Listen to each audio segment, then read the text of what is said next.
Olá, eu sou a Joana Dória e esse é o Arte Fora da Bolha, um videocast da Caos Curadoria gravado aqui no Escuta Estúdio, onde a gente aborda temas das artes contemporâneas, pensando em quem já gosta do assunto e também em quem acha que não entende nada.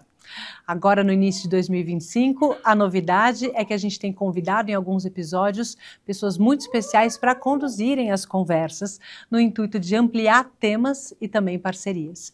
Hoje, aqui com a gente está a Andréia Esquinazzi.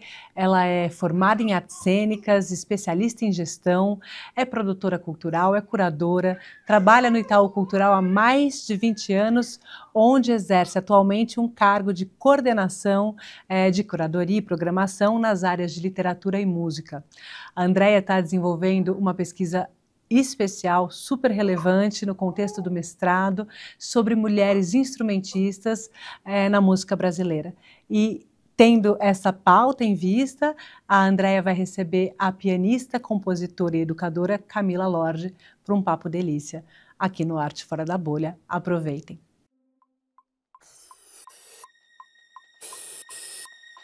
Arte Fora da Bolha.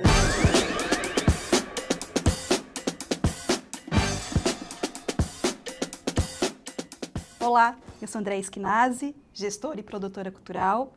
Prazer aqui fazer parte do Arte Fora da Bolha. E hoje eu tenho a sorte de conversar com ela, que é pianista, compositora, educadora, mestre em História Social da Cultura, atualmente professora da Escola de Música do Auditório Ibirapuera e também da Faculdade Santa Marcelina, Camila Lorde. Bem-vinda, Camila. Muito obrigada, uma honra conversar com você e conversar com todos os ouvintes desse programa. A honra é toda nossa. Acho que a gente pode começar do começo, digamos assim, olhando para a sua trajetória. Então, quando e como você se interessa pela música? Bom, na casa dos meus avós paternos tinha um pianão na sala e meu avô sempre tocou. Era um pianista autodidata, meu pai também, os dois médicos. Então eu cresci ao som do piano e achava lindo aquilo, o som. E também era o instrumento mais fácil, né? Tava ali, né? Minhas primas começaram a colocar uns numerozinhos na tecla, me ensinaram. E aí, ao longo da infância, eu ouvi muita música, porque eu sou, né, uma geração dos anos 70, onde a MPB estava no seu auge, e meu pai mineiro punha muito Clube da Esquina, Milton, Gil, Caetano, e acho que essa trilha sonora super me influenciou. Eu me lembro de uma música de um disco do Milton Nascimento, o disco Minas, que tem aquelas crianças que ficam ao longo do disco todo, entram e saem, e eu achava aquilo como se fossem nuvens no céu, né? Eu ia de carro para Minas e as nuvens passavam e aquelas crianças entravam cantando. Eu achava aquilo muito lindo e tem um momento de cordas que eu me lembro bem de ouvir falar, eu quero ser esse som. Arranjo do Wagner Tiso e isso foi bem marcante. Aí depois a vida, depois que eu saí do colegial, na época era colegial, ensino médio, eu me lembro até de ter sido chamada pelo diretor da escola, e aí, o que você vai fazer? Porque você toca, né? Você tem a música. Eu falei, não, mas música eu nunca vou conseguir viver disso. Então, eu vou fazer história. E aí, me graduei em história, e eu já tinha, né, um processo de conservatório e tal, mas tinha abandonado. Com 17, 18 anos, eu parei com o piano. Mas aí entrei na USP para fazer história e a primeira providência foi entrar no coral da ECA. E aí, só. Aí eu voltei. Que interessante. A história sempre permeou, né, na sua vida, desde o início, sim. Sim. Mas aí pensando no instrumento, a partir desse momento, né, quando você tem a sua primeira experiência mesmo como instrumentista? Então, Foi pelo piano ou foi pelo coral? Enfim, como é que você começou a construir a sua relação mais diretamente com a música? eu toquei, né? Fiz até acho que o 5º ou 6º ano de conservatório e ficou naquelas coisas mais internas, né? Concurso, coisa que eu não gostava e parei. Quando eu entrei na história e fui para o coral, eu entrei em vários grupos. E aí comecei a cantar no coral da Telesp. E um dia uma pessoa entrou lá e falou, quem quer fazer parte de uma peça de teatro? Aí eu. E fui parar num grupo importante, que é o Teatro da Vertigem, para montar um espetáculo que ficou, acho que 4 anos em cartaz, em São Paulo, na Maternidade Matarazzo. E lá eu fui como cantora, mas o diretor musical, Laércio Freitas, ele sabia que eu tocava, falou, não, então toca só nessa cena, só um pouquinho. Aí foi me inserindo, aí voltei a tocar teclado para o espetáculo. E tinha uma das cantoras que cismou de fazer um trabalho comigo acompanhando. Eu falava, não, mas eu não toco, mas veja bem, eu estou há muito tempo sem tocar, não, tem que ser você.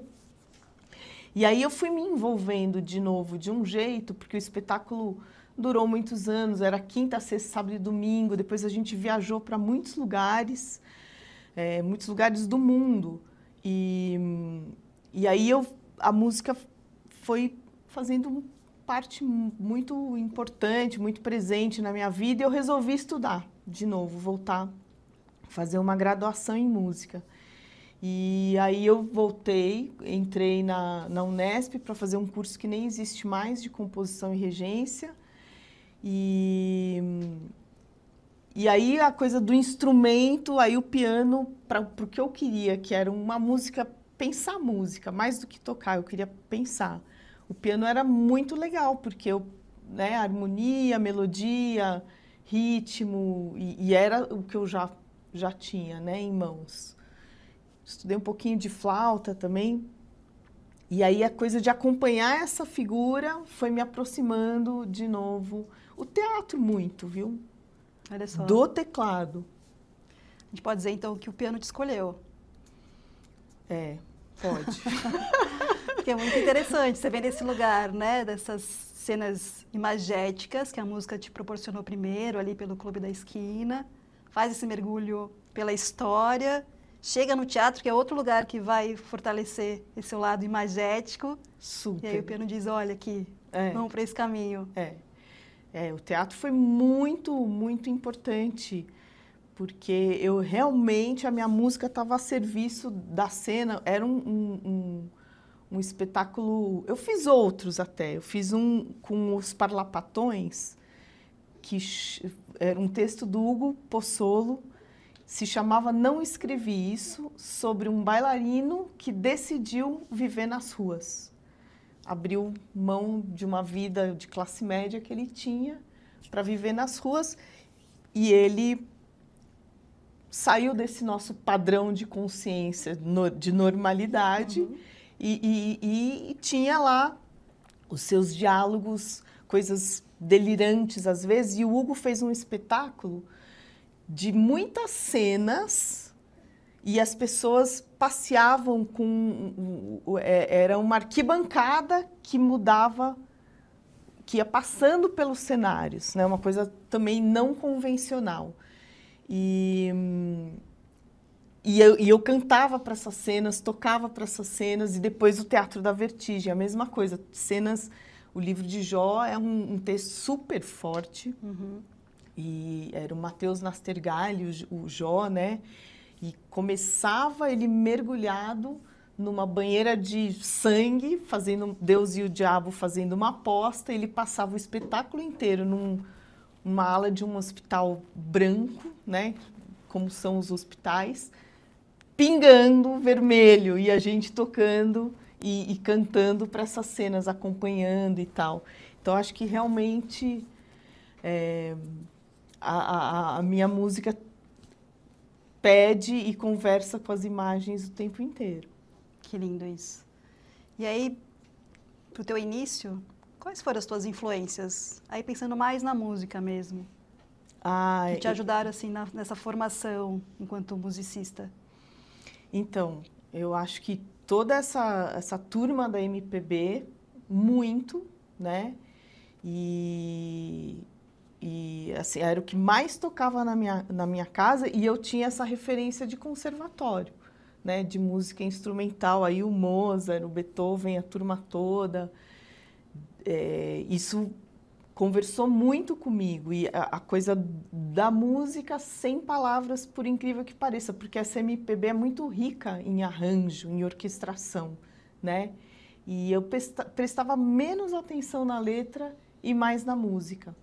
E eu acho que, em especial, esse disco Minas e mesmo o Clube da Esquina tem essa força do instrumental grande, né? Momentos que entram cordas e que ficam... ocupam um espaço musical, e que era um jeito de se fazer, né? Dos anos 70, de contratação de maestros e orquestras, uma coisa que tem a ver com a indústria fonográfica e que estava ali disponível e que com certeza me influenciou muito. Claro. Acho que a grande riqueza da nossa música é isso, né? Porque tem esse lugar todo desse arranjo, essa instrumentação, mas com letras riquíssimas, né?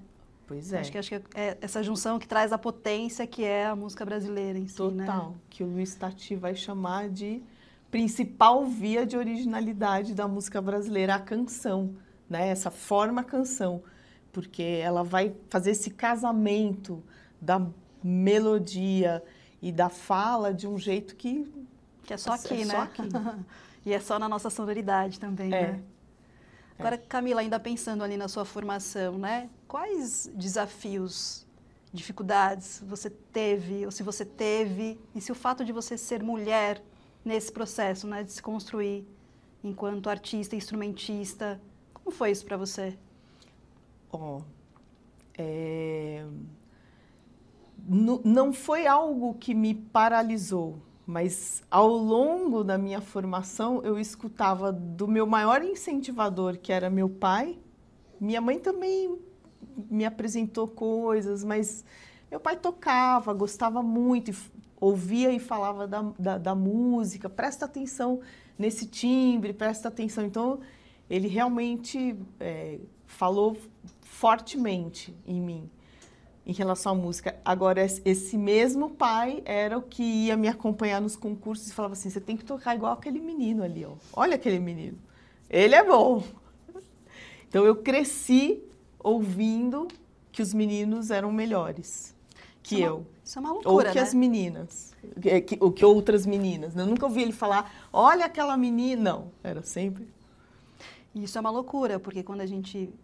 acho que as mulheres instrumentistas são muito acostumadas a, quando recebem elogios, ser muito nesse lugar, né? De, você toca que nem homem. É sempre, né, nesse caminho, assim. Não, e fora isso, né? Acho que eu só consegui quando eu simplesmente tirei do meu horizonte de expectativas o Horowitz e o Keith Jarrett, né? Que você vai ver as grandes referências, ainda mais piano. Piano é aquele instrumento que tem a maior complexidade, justamente a maior extensão, faz redução de orquestra, toca melodia, harmonia e baixo, e faz ritmo, e faz tudo. Então, a régua de exigência é alta. E acho que talvez a maior dificuldade seja eu comigo mesma, né? Quando eu falei, poxa vida, não estou aqui para isso, para ser a melhor instrumentista, mas pensar música. Eu sempre gostei muito de pensar a vida conectada com a música. Por isso que eu acho que entra a história também, porque a história me dá essa dimensão de um pensamento mais crítico, porque vai ter que dar conta aí do passado, presente e horizontes de futuro, né? A história está sempre nesse diálogo. E mesmo filosofia, porque a música, para mim, não só para mim, acho que a música é uma experiência qualitativa do tempo. Então, que qualidade você dá para essa passagem de tempo? Ah, é bonito, é feio, mas isso é tão relativo, isso é tão cultural, né? Isso é tão socialmente construído. Aí eu comecei a olhar para a música dessa maneira e fazer perguntas filosóficas, históricas, musicais, sociológicas. E aí isso sempre eu gostei muito. Então, eu acho que, respondendo aquela pergunta, talvez meu maior desafio tenha sido comigo mesmo. Uhum. É natural por todas as preconceitos e também pelo culturalmente que a gente conhece como formação, né? E pelas mulheres instrumentistas, enfim. Acho que tem sempre enormes barreiras que, além de você ter que enfrentar para fora, é isso que você está trazendo, né? Tem que enfrentar para dentro, como é que você se constrói, né? Sim, sim. Porque a gente tem referências incríveis de mulheres na história da música brasileira, e mesmo se a gente for abrir para o jazz, mas sempre como intérpretes, né? Poucas compositoras, poucas instrumentistas. Hoje a gente sabe que, se for procurar, tem muito mais. Muito mais do que o dobro, muito do mais. Que o triplo, né? Que realmente ficaram invisibilizadas. Mas, de qualquer maneira, ainda assim, foi pouco, né? Agora a gente tem um número maior, mais significativo, e ainda assim a gente sabe que é uma história não contada, né? E que você está fazendo esse trabalho lindo de mestrado para contar e trazer luz para tanta coisa bonita, né? Exato. Tem tantas narrativas, né, que precisam ser conhecidas de fato, né? Uhum.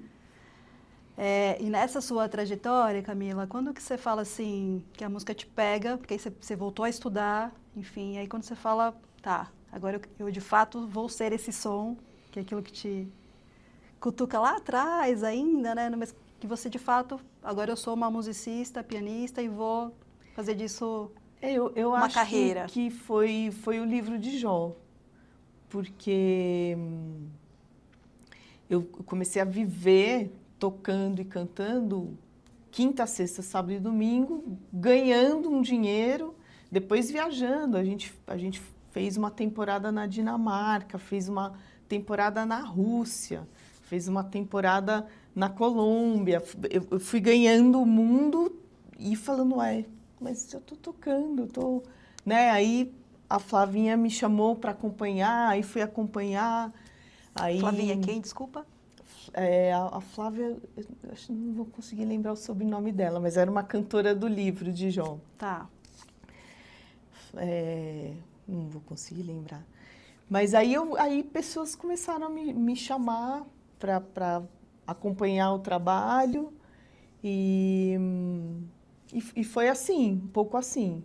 Mas eu nunca tive um projeto de carreira. O meu projeto era de estudo. Eu achava que o estudo ia me abrindo as portas. De fato, um pouco foi isso que aconteceu.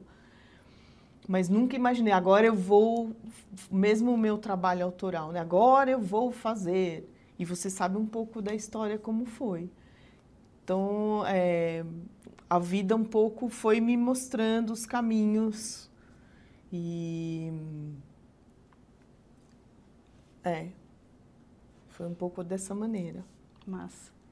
Quando a gente olha essa trajetória, né? Tem o teatro, tem a história, tem a música se constituindo. De onde vêm as suas inspirações para você criar aquilo que é? Então, aí eu posso falar da minha inspiração mais concreta, que é o som protagonista, que são inspirações nas histórias.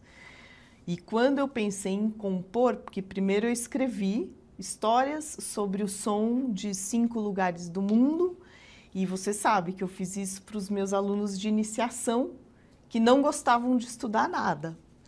Então, eu falei, bom, eu vou começar a ensinar geografia, filosofia, matemática, com histórias sobre o som.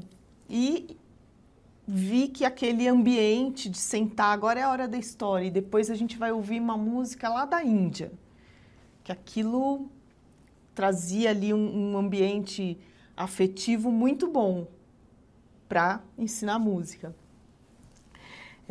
Então eu escrevi as histórias e quando eu desejei compor para elas, era uma imagem, uma cena importante ali e que me trazia um afeto. Às vezes, isso me dá vontade de chorar. Mas então, peraí, chorar como? De tristeza, de alegria, E aí eu ia, como que é esse chorar e ia lá no piano e tentava alguma coisa.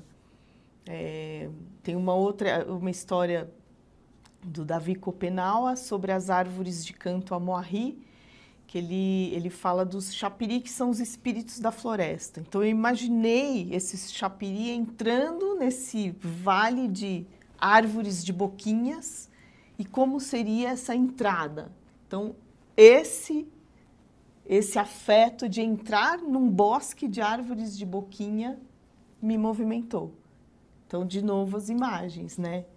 E é muito interessante que, por exemplo, a Débora Gurgel, que nossa amiga, pianista, maestrina, uma figura, uma musicista gigante, ela só pensa nas notas. Uhum. Para ela é som, é nota mesmo, é o dó, é o ré, é o fá sustenido, é como ela pensa a música, não tem... eu diria que eu sou romântica. Eu tenho um libreto, eu trabalho com libreto. Muito bom. Né? Sim, super. A história me guia. Ela não, ela vai na música, o que a música pede. O processo começa pelo som dela, no caso dela, né? E você, desde o início, quando escutava o Disco Minas, é o processo pela imagem que te leva para o som. Sim. E por isso o nome Som Protagonista? Voltando a falar dele. Porque ele é, né, o protagonista pro teatro, para a literatura, é o personagem principal. É aquele que vai desencadear a ação que vai criar uma história a partir daquilo. E no meu livro é o som. Né? Não tem um personagem, mas tem o som. É sempre por causa dele, por exemplo, que o Rumi, o primeiro derviche daquela vertente mística do Islã, os Sufis, que é uma história que eu conto, o primeiro giro. Ele começa a girar, tecnicamente por causa de uma bigorna que ele ouve e ele entra em transe com o som da bigorna, mas, na verdade, ele está com uma escuta maior de um amor que ele sente pela humanidade. Então, é como se ele estivesse escutando o Alá, né, que ele é muçulmano, se derramar em amor. E aí ele gira, ele entra em transe. Então, é sempre o som, é sempre uma escuta que vai desencadear a ação das histórias. Sim. Por isso, o som protagonista. Então, só retomando um pouquinho, né? Você começa através das aulas, acho que da Escola de Música do Auditório Ibirapuera, né? Isso. Que acho que é o pontapé inicial, que transforma numa oficina todas essas seu histórias, convite. tudo isso que te moveu, e aí se transforma num disco, seu primeiro disco autoral, que você lançou em 2021, é isso, né? E que desemboca também num livro. Isso. Quer mostrar pra gente o livro? Sim. Então, esse é o Som Protagonista, Contos e Lendas do Mundo. Então, são histórias sobre 5 lugares. Começa na Índia, vai para a Grécia, para a Turquia, Gana e termina no Brasil. Histórias tradicionais. Eu recolhi e eu reconto essas histórias. Então, primeiro eu escrevi, aí depois eu compus para as histórias e o livro, ele contém as partituras também. No final tem aqui, né, virou um livro de histórias e de som. E tem o álbum, tá nos principais streamings, Som Protagonista. Aqui no livro tem um QR Code que a pessoa já pode ouvir e o álbum pode ser escutado independente das histórias, mas ler as histórias e escutar também é muito legal. Faz toda a diferença, né? Que, por exemplo, tem uma das composições que chama Lua do Islã, que eu compus em homenagem a esse ritual muito bonito do chamado para oração muçulmano.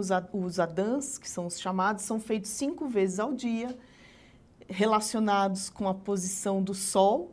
Então, 6 horas da manhã, quando nasce o sol, né? 6 horas da manhã, aí meio-dia, 6 horas da manhã, meio-dia, aí no meio da tarde, meia-noite. E se tiver um muçulmano em cada ponto do planeta e começar a cantar o chamado para oração, que é o chamado para reza, Sim. Então é um canto que não termina, ele fica girando na terra. E essa história me mobilizou, eu conto ela, e é a única melodia que não é minha, que é uma melodia que a minha avó cantava para mim, Olha só. que eu tinha só o som da melodia. Aí eu fiz um arranjo para piano, gravei o piano. E aí fui procurar adãs na internet por curiosidade. E teve um adã, um cara chamado Idris Aslami, que eu ouvi o cara e eu comecei a chorar. Falei, não, o que é isso? Mas isso te remeteu para a história que sua avó cantava para você, de alguma forma? Não sei, eu fiquei muito emocionada com a adã que ele estava fazendo. Ele estava numa montanha, assim, uma voz, E aí eu resolvi dar play no celular do meu arranjo para piano e nele. Eu falei, meu Deus, a gente está tocando junto. E aí, no álbum tem, eu fui atrás dos direitos autorais, né? Os direitos estavam com uma galera nos Estados Unidos que queria me cobrar super caro. Eu falei, veja bem, eu sou professora, eu sou brasileira, me ajudem a ser feliz. Aí eles cobraram um valor e aí eu consegui os direitos autorais e ele canta com o meu piano e eu toco para ele. Mas ele nem sabe que eu existo. Incrível essa história. É. E... tudo isso nem sei, assim, porque que eu fui falar especificamente dessa história, mas o livro é cheio dessas coisas que vão acontecendo. E de né? seus mistérios também, né? Que vai desde o afeto ali pela avó, provocado pela avó, como esse encontro que você acabou de narrar. Sim. E como é que você traduziu isso para o palco das apresentações?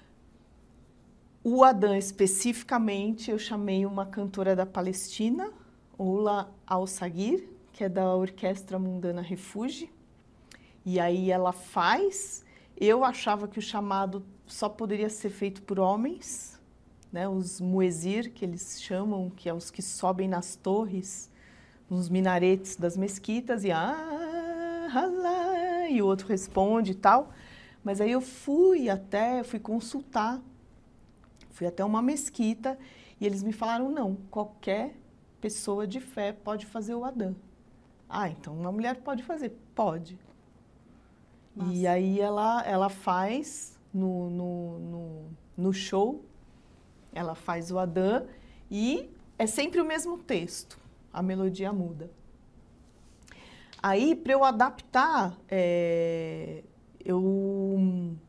na verdade, chamei algumas pessoas que gravaram, o Pedro Ito, que produziu o álbum comigo, gravou em algumas faixas, o Fi Maróstica também, que gravou em 2 faixas, e a Débora, que gravou também, Gurgel, né? a Débora Gurgel. E aí eu fui, né, eu tinha lá o Dream Team, falei, bom, Total. Só deixar essa galera tocar.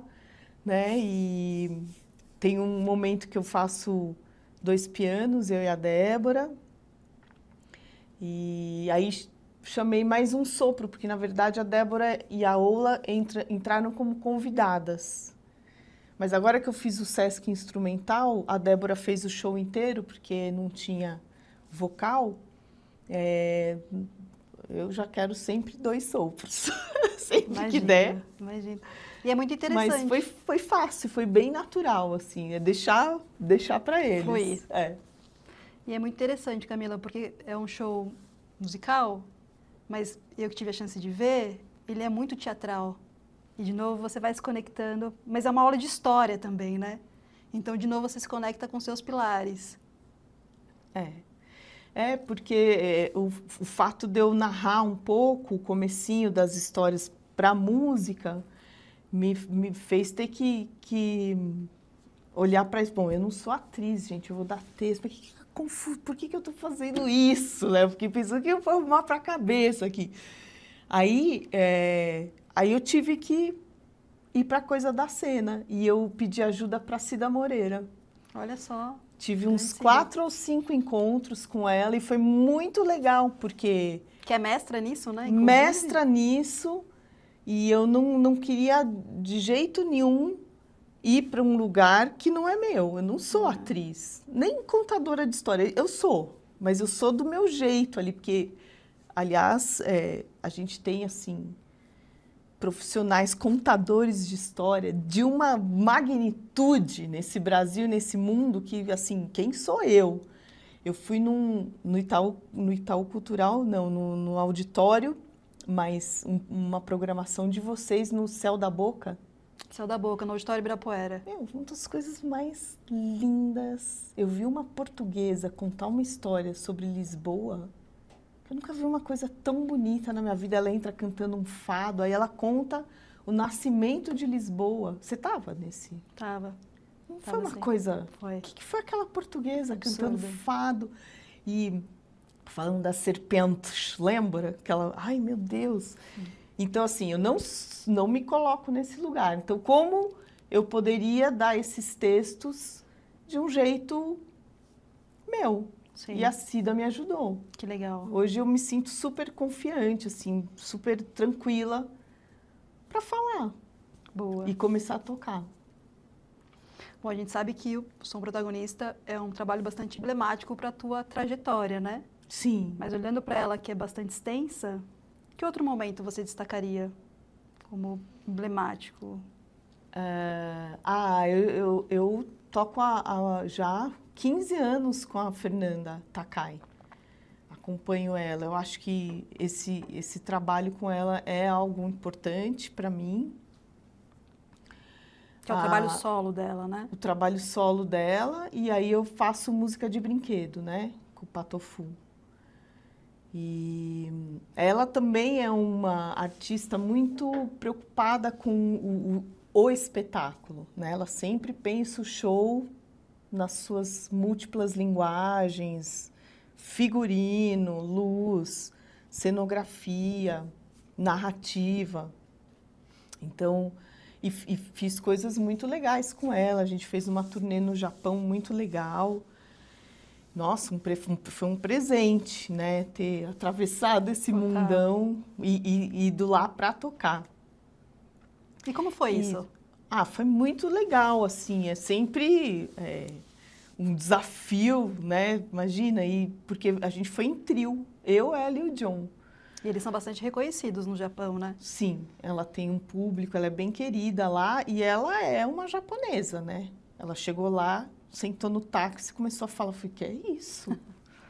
Ela fala, e se você for conversar com ela, é interessante, porque ela foi a primeira vez, ela não falava uma palavra, ela se sentiu muito mal, porque ela é filha de japonês e foi estudar. E virou uma fluente em japonês. Legal, Camila. E ela é uma pessoa muito generosa, foi muito legal. Teve lugar que a gente foi passar o som e tinha lá o maior Buda do Japão. Ela, vai, depois a gente vai passando aqui, vai lá ver o Buda e tal. Então eu consegui ainda, né, aproveitar a viagem. um pouco a cultura local, né? Sim. Agora, queria voltar um pouquinho. E tem a Banda Glória, que eu toco há 30 anos. Claro. Que é uma banda super MPB, foi uma escola para mim, que eu também cheguei sem tocar. Cheguei porque eu cantei com o Fred, que é o idealizador. O idealizador. Eu era super amiga da filha dele e tal, e eu, uma vez na casa de praia dele, cantei junto. Aí ele gostou da minha voz, do meu jeito de cantar. Não, você vai tocar teclado, olha isso. De novo, Léo. Eu falei, mas eu não toco teclado. Eu, toca, você vai tocar. E aí comecei na Banda Glória, que também foi uma escola para mim, né, de baile. Depois, qualquer show que eu fazia, eu falava, gente, mas já acabou? A Banda Glória... Que a dinâmica de baile é outra história, né? É um mundo sem fim. É incrível, mas é uma grande escola também para muitos instrumentistas, né? Sim, sem dúvida. Agora eu queria voltar um pouquinho naquela nossa conversa sobre as mulheres instrumentistas na música, né? Você como uma mulher instrumentista, você sentiu discriminação por ser mulher? Olha, acho que sim, mas não coisas que eu tenha guardado, né, como mágoa, assim, mas acho que várias vezes, assim, então a Camila estava esperando que fosse uma outra pessoa, sabe? Mas aí vou lá, desempenho, faço o que eu tenho que fazer, fica tudo bem. E aí tem um episódio que esse eu achei muito, muito esquisito tudo. E que aí eu senti o machismo estrutural presente, que eu fui tocar num grande festival com uma artista grande também, que eu toquei só nessa ocasião. Então eu cheguei para uma passagem de som, o hold não olhou no meu olho, mas eu falei para ele, olha, a gente vai acabar essa passagem, eu preciso sair daqui o mais rápido possível, porque eu vou tocar sozinha, é o meu som, longe daqui. A gente estava na Barra Funda e eu ia tocar, sei lá, para lá do... não lembro, era longe. E aí chovia. Terminou a passagem, o meu bag, o lugar de guardar o teclado, tinha sumido. Ninguém achava, ele seria o responsável. Não acho. Aí eu fiquei meia hora esperando, o que é muito, né? Eu já tinha trocado de banda, outras bandas ensaiando. Começou a chover gotículas, né? Instrumento claro, totalmente de circuitos elétricos. Eu comecei a proteger meu teclado, assim, me senti... né? E aí o teclado também do outro tecladista que estava tocando comigo. E nada acontecia. E o teclado, quem é o diretor? E eu olhei, só tinha homem no palco. Tinha uma mulher. E esse dia eu tive um ataque mesmo, de gritar, não é da minha personalidade, mas eu gritava, eu urrava. Eu quero agora, não sei o quê. Aí depois do meu ataque, 5 minutos depois, acharam o bag. Nada muito óbvio, ninguém me destratou, né? Sim. Mas nunca senti aquilo assim. Eu falei, gente, só tem homem aqui. Eu sou a única que estou aqui esperando o meu bag. Então foi esquisito. E uma coisa que é básica, né? Para uma apresentação assim, esse cuidado, enfim. Não, e eu tinha... Se eu não tivesse falado nada, né? Mas eu tinha pedido essa atenção antes. Sim. Bom. É uma coisa que faz parte da dinâmica de qualquer show, né? Sim. Isso que eu quero dizer, assim. A gente sabe o quanto a gente vive numa cultura que é machista, né? E o universo da música é um lugar também bastante complexo para as mulheres, né? E aí, Camila, eu queria saber de você, quais são os principais desafios que você acha que as mulheres enfrentam para conseguir se firmar numa carreira mesmo, né? Para conseguir ter um protagonismo, principalmente as mulheres instrumentistas. Eu acho que, assim, se o cara tem que tocar bem, a mina, a cara, tem que tocar 3 vezes melhor para ser respeitada. E isso é uma coisa que eu perguntei para a Débora, que é uma figura que já tem uma carreira, né? Eu falei, Débora, como foi nesse meio tão masculino? Porque ela é uma super instrumentista mesmo, que circulou nos top 10 do piano. Ela falou, eu estudei tudo. Eu aprendi tudo de tudo. E, de fato, ela é uma figura que, se você perguntar qualquer assunto, desde software de gravação, até tensões de acorde, até politonalidades, ela vai saber explicar. E o que eu acho mais lindo na Débora é que ela não perdeu o que a mulher tem de mais incrível, que é essa capacidade de doar amor, né? E acolhimento, e tem uma doçura que ela não perdeu. Uma sensibilidade, uma né? sensibilidade, uma generosidade, uma humildade. Então, assim, eu acho que é por aí. Tem que ser... Você tem que ter um a mais. Se você só saber tocar normal não basta, né? e for uma mulher, é pouco. E como você avalia a representatividade feminina no mercado da música? Eu acho que vem aumentando.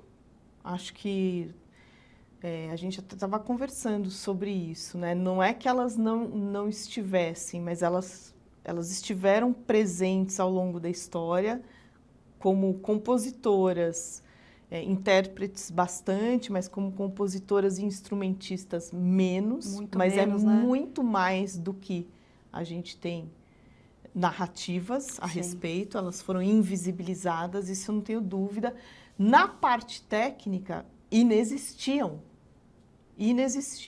Hoje a gente tem técnicas de som excelentes, não muitas, mas tem, e ocupando outros espaços, ainda em número muito menor, né? E acho que é um momento que as coisas precisam ser trocadas, porque realmente nós estamos chegando, principalmente nessa área técnica. Então, às vezes tem uma coisa ideológica. Não, uma equipe só de mulher. É lindo, mas às vezes não funciona ainda, infelizmente. Por quê, Camila? Porque acho que falta canja. Porque às vezes tem algumas figuras que estão trabalhando muito bem. Por exemplo, estrada. É um momento de tensão em que a escola do fazer é complicado, né? Então, às vezes, você precisa montar uma equipe para resolver problemas. Então, eu acho que... Eu não acho que tem, por ideologia, que ser só feminino. Põe alguém estratégico para trocar, porque nós vamos chegar lá. Principalmente nessa parte técnica mesmo de estruturar.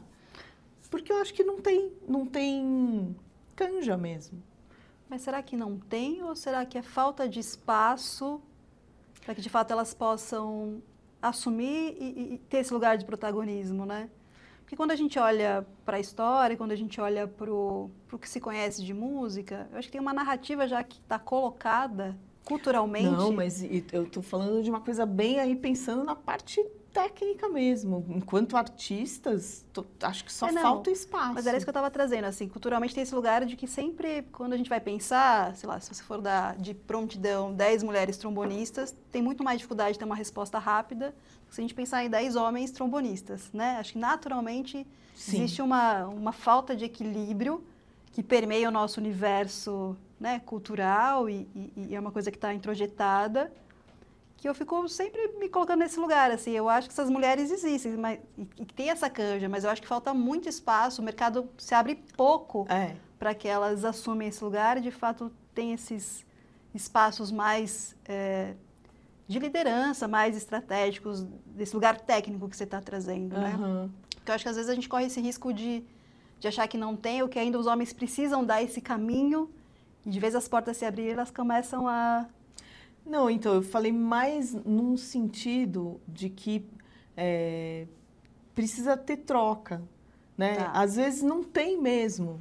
Eu já sei de alguns trabalhos de ter essa exigência, agora só pode ser mulher e tal, e a coisa não funcionar porque não conseguiu montar uma equipe. Talvez tivesse uma outra excelente, mas que não chegou, né?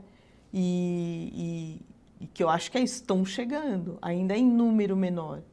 Eu acho que total. E quem trabalha, por exemplo, na estrada, que é esse lugar de tensão, as mulheres são mais generosas, sabe? O ambiente fica inclusive para fica mais buscar gostoso. essa troca, né? Porque o contrário às vezes é mais difícil, né? Sim. De ter essa abertura Sim. para que de fato tenha uma troca entre os gêneros, digamos assim, né?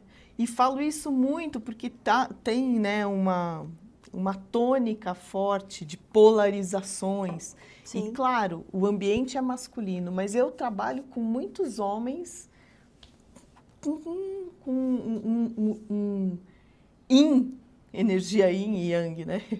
Com um feminino muito trabalhado, bonito, né? Coisas que são trocadas, que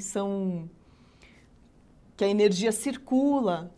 Então, só para não polarizar, sabe? Claro, Eu acho que é isso, é esse caminho, as coisas vão se encontrando. Agora, é fato que né, a gente teve que ir quebrando na machadada, porque senão o espaço não liga. Né?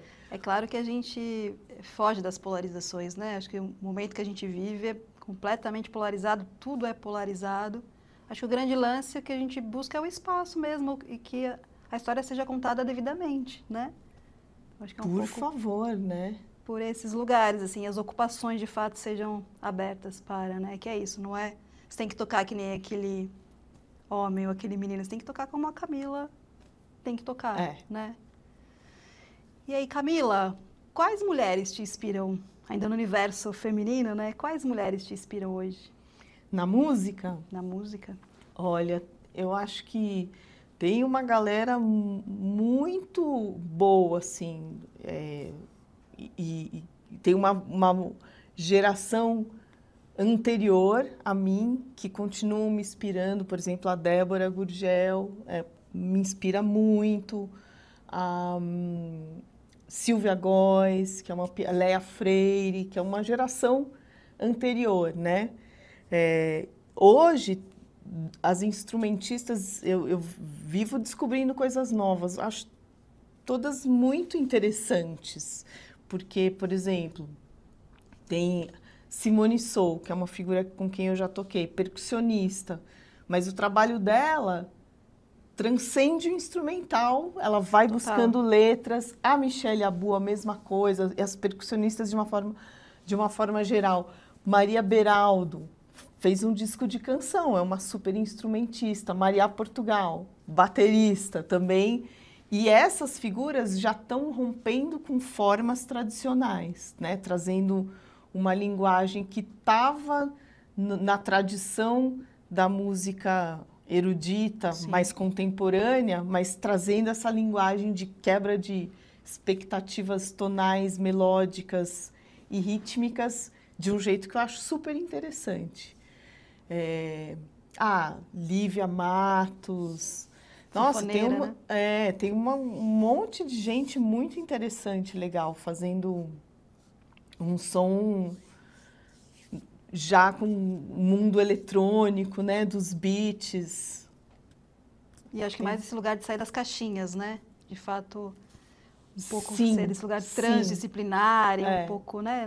Unir sim, as vertentes e as linguagens de uma maneira muito orgânica também, mesmo, né? As cantoras que a gente estava até conversando, que usam a voz como instrumento, né? Que a gente fica nas instrumentistas sempre pensando num instrumento físico externo, mas a voz é um instrumento poderosíssimo, super, né? Instrumento, né? E aí tem a Vanessa Moreno, Tati Parra, tem uma turma boa. Super. Do mundo eu não consigo falar tanto, né? Mas aqui no Brasil é assim, então tô esquecendo de um monte, claro, né? Mas eu acho que a gente está fazendo já uma história muito interessante. Super.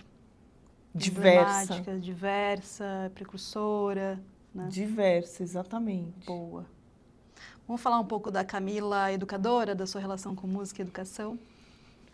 Sim. Você é professora da Escola de Música do Parque Ibirapuera. Desde quando mesmo? 2008. 2008. E atualmente assumiu aula de História, né? Na Faculdade de Santa Marcelina. História da Música Popular. Boa. Então, você transita ali com idades de pré-adolescentes, né? Até essa idade mais universitária. Como é que você vê essa importância da relação da música com a educação?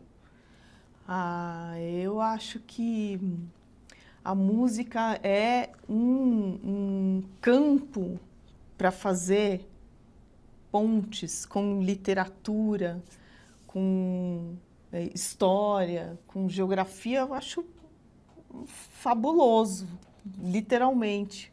Uma fábula e uma história muito boa, assim, e a música, ela tem essa coisa de trabalhar corpo, mente e alma, no sentido de que coordenações finas, né? A coisa de você tocar em grupo, né? E a música tem todo um pensamento estratégico, porque afinal de contas ela está no tempo, mas você tem que, para você conseguir tocar ela num tempo pulsante que seja, você tem que estar preparado antes. Então a cabeça do músico, ela é meio treinada para prever, né? Então tem uma coisa muito interessante e tem a música, essa presença que não ocupa espaço, segundo o Wisnik, que vai pegar cada indivíduo de um jeito que é muito um lugar espiritual, né? No sentido de uma abertura para uma beleza, para uma comunhão, né? Ela tem essa... Acho que a arte, de maneira geral, tem. Mas a música, pensando nela agora sem palavras, né? O dó, o ré, o acorde, quando você consegue transmitir a beleza disso, é um indeterminado, é um lugar muito interessante da pessoa perceber, porque ela é uma linguagem, ela vai se organizar, mas ao mesmo tempo ela não determina nada. O que é um ré? O que é um ré indo para um lá, indo para um si bemol? Sei lá, um negócio que me dá flores no peito. O outro vai me dar nuvens, não sei, né? Mas cada um vai sentir de um jeito e vai sair um pouco daquele lugar mais, talvez, concreto, humano, né?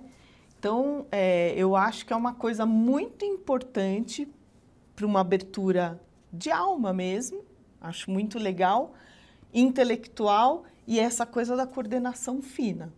Então, acho que ela é fundamental. Não é só porque eu sou da área, não, mas eu acho que é um direito do cidadão. Claro. E se prescreveu isso, né? Agora está difícil de implementar, né?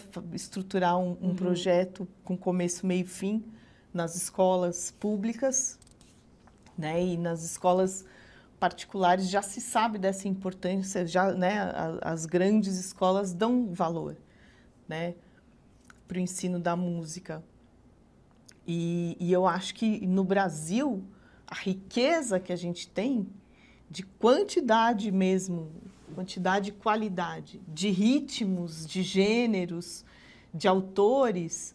Então, a gente tem uma turma aí da MPB, claro, bom, a gente tem o rap, né? A coisa da palavra.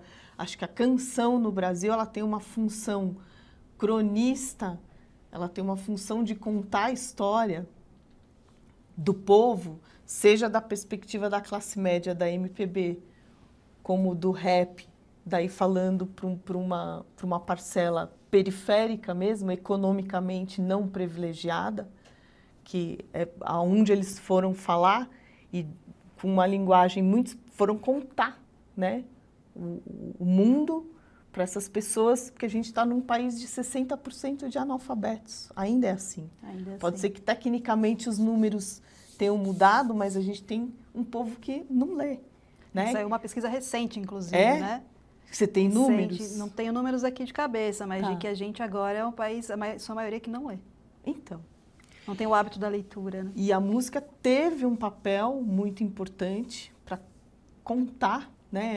Ela foi um projeto estético de um povo muito bem capturado pelo Estado, desde o Getúlio lá, mas depois também pela indústria cultural.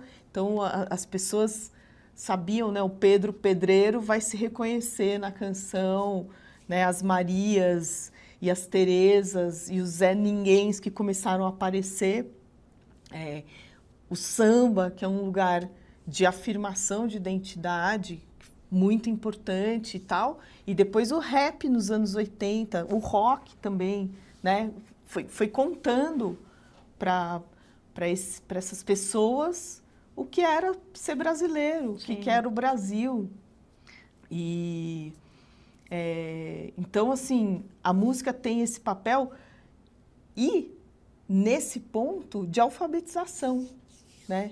E aí a gente pode até entrar na coleção que eu analiso, a Taba, mas o uso complexo da língua portuguesa através das canções, e aí pegando do Noel, já pegando da galera desse samba, que é quando se estrutura mesmo, né, a canção urbana. É uma coisa incrível, claro, o uso do português que se faz.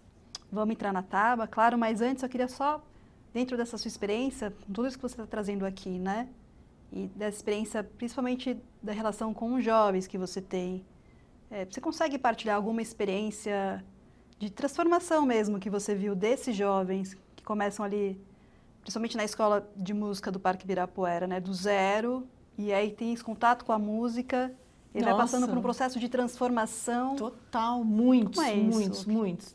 Bom, acho que a grande parte dos alunos, eu diria que 50% até antes da pandemia, se tornaram músicos, seguem na carreira e são jovens que vêm da periferia de São Paulo e que não tinham perspectiva de arte na vida, né? Que não conheciam a história da música, que não ouviam outro repertório a não ser uma música que estava circulando e que na sua maioria lá é o funk que vai rolar, né? Então isso eles contam, que eles às vezes encontram até dificuldade de dialogar com os amigos ali do bairro, porque a galera não conhece e não quer conhecer. Então, não digo nem que melhor nem que pior, claro, mas diversificação, isso é importante. Tem uma amplitude, né, sobre a história da música brasileira. Claro que o funk é super importante. Isso faz totalmente diferentes, porque eu acho que o circuito de afetos que a arte, e aí vou falar da música, né, causa em qualquer pessoa, né, esse repertório é ampliador do ser, né? Então, óbvio que ele vai se interessar por mais a partir do momento que ele vê e sente mais. É natural, é natural.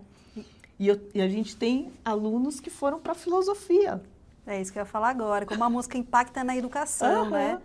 Porque eu acho que também dessas experiências tem uma amplitude de entender, né, enquanto um ser que pode ampliar os seus horizontes, né? Quantas pessoas a gente viu também construindo esses caminhos, como a filosofia, como musicoterapia, mas como isso, através da música, facilitou o processo educacional também, né? De formação. E abriu outras possibilidades, outras perspectivas. A gente tem alunas que se tornaram excelentes professoras de inglês, mas porque através da canção foram procurar o inglês e tal, e a hora que viu, estava, né, em outros caminhos. Mas muitos, eu sou testemunha de que uma educação que amplia horizontes, né, uma educação que convide o outro mesmo a conhecer as coisas e compartilhar, né, do mar do conhecimento, faz muita diferença. Vamos então voltar a falar da Taba, que é seu trabalho, sua pesquisa, né, trabalho de mestrado. O que é a Taba? Conta pra gente um pouco esse processo. A Taba é uma coleção publicada pela editora Abril de 1982 a 1986, que circulou pelas bancas de jornal e que reuniu 28 artistas da MPB, 16 ilustradores e ilustradoras e 12 autoras e autores. Então, juntou um grupo de intelectuais e artistas muito importantes e que produziram muito durante os anos 70, anos da ditadura, nessa coleção, que é uma coleção que tem uma temática libertária e democrática transversal. Todas as historinhas vão questionar as figuras de autoridade, vão protagonizar o povo, né, o povo brasileiro. Então, ela é uma coleção de uma cultura política na primeira infância com a trilha sonora da MPB. E como isso desdobra na sua pesquisa? Então, eu trabalho um conceito de elo geracional, da importância.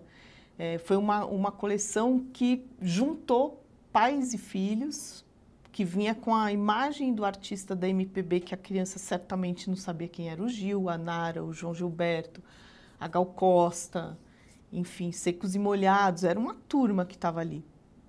Mas os pais sabiam, então era um selo de qualidade e uma circulação de desejos, interesses, ideologias também da geração dos pais para os filhos. E de uma concepção estética, né?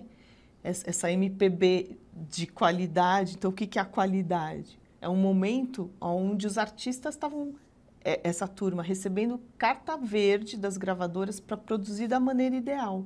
Ah, você quer chamar tal maestro? Venha. Quer tal orquestra? Está aqui.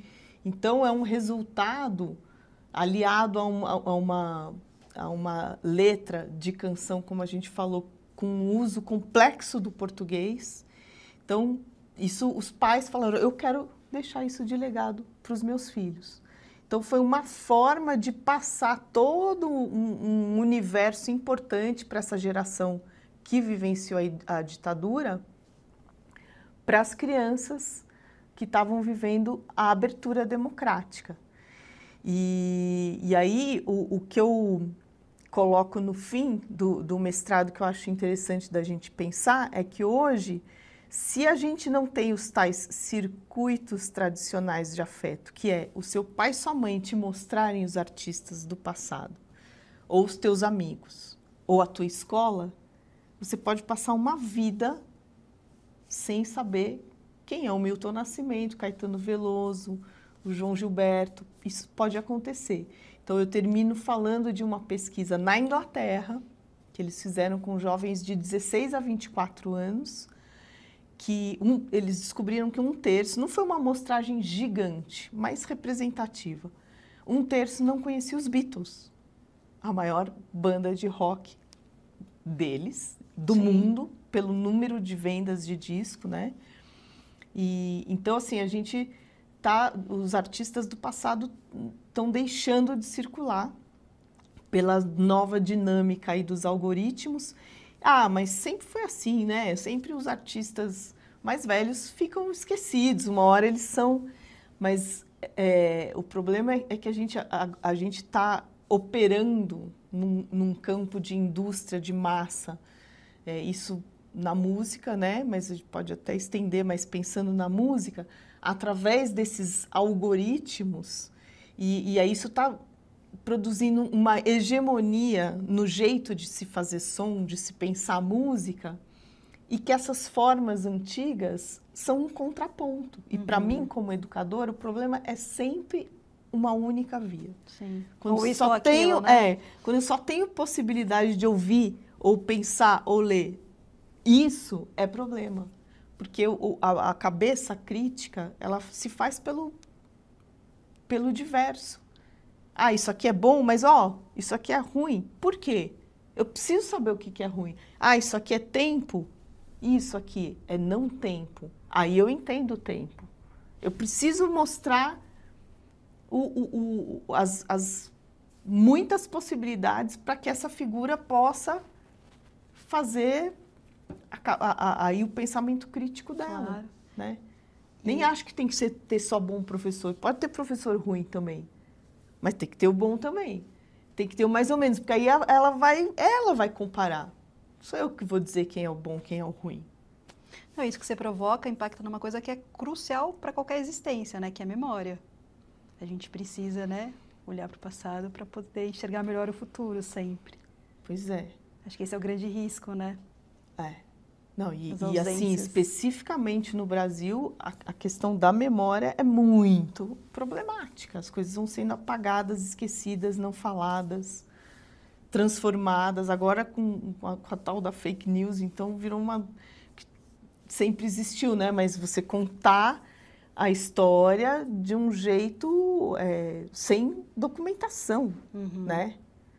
Sim. E a gente tem uma turma perversa, querendo formar professores de história, arrecadando recursos aí no YouTubers e etc., porque eles sabem a importância da memória, né? Se você conta uma história, dependendo da maneira como você conta, como você vai organizando, você pode estragar cabeças e pode mesmo. Por isso que né? trabalhos como esse seu são super importantes, né? Porque a gente está falando de uma documentação, né, que construiu toda uma...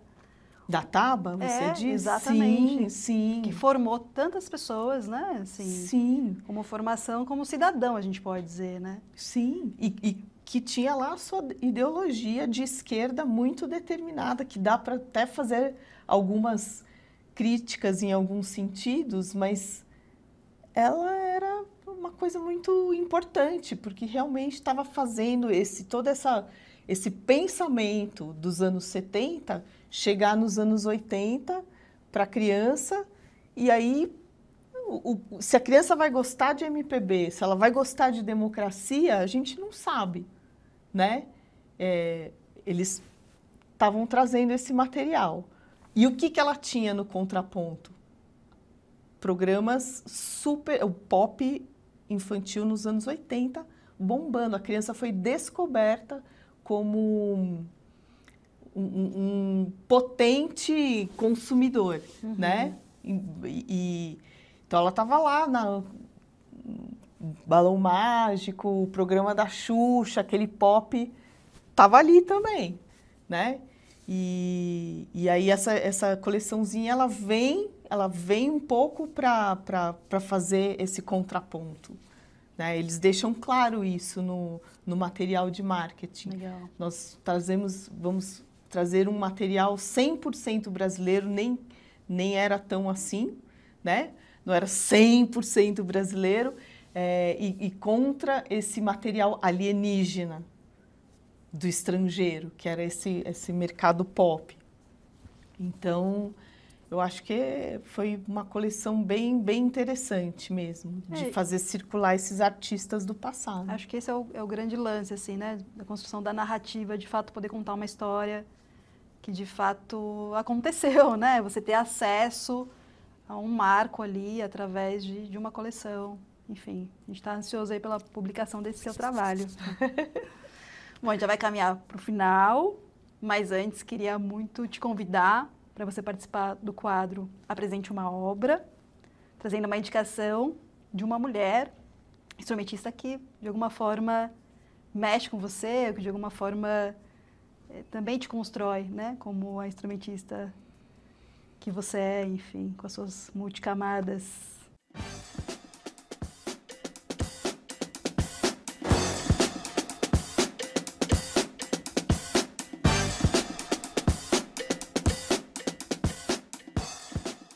Então, eu pensei numa artista que eu conheci recentemente, fazendo uma turnê no Piauí, e é uma baixista, e eu quis conectar com as minhas origens do Clube da Esquina, do Milton. Ela é mineira, de Belo Horizonte, Camila Rocha, minha xará, e ela tem um som que é muito assim, audível, o espírito mineiro, mas ao mesmo tempo ela tem a coisa moderna, ela já usa guitarra distorcida para um som que é ainda dentro de um formato tradicional de música instrumental, né? Tema, improviso, e eu gostei muito, achei imagético a primeira música, Rama, desse trabalho, especialmente, para mim, ela é bem forte, assim, o jeito que ela constrói a melodia do grave, e é uma melodia, mas com uma personalidade muito legal, e que ela vai brincando daí de desconstruir a melodia. Que bom. Então, bela indicação, Camila Rocha. Sim. Bom, chegamos ao final. Camila, muito, muito obrigada por essa conversa. Prazer. Eu que agradeço imensamente a oportunidade. E Arte Folha da Bolha, Arte Fora da Bolha, muito obrigada pelo convite. E é isso.